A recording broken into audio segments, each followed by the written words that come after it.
a appris à LCI, c'est qu'on n'avait pas su écouter les signaux faibles qui auraient dû nous alerter sur l'état du pays. Une des personnes qui a le plus anticipé cette crise, c'est Jean-Pierre Pernaut.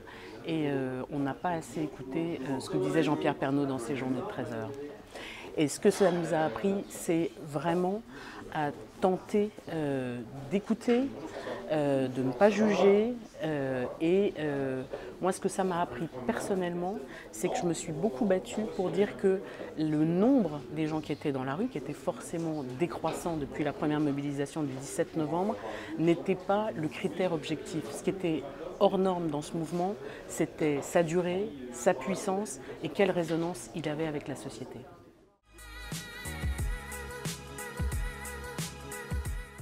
Que le mouvement des Gilets jaunes nous a permis d'anticiper justement par rapport aux grèves, c'est la notion de pédagogie.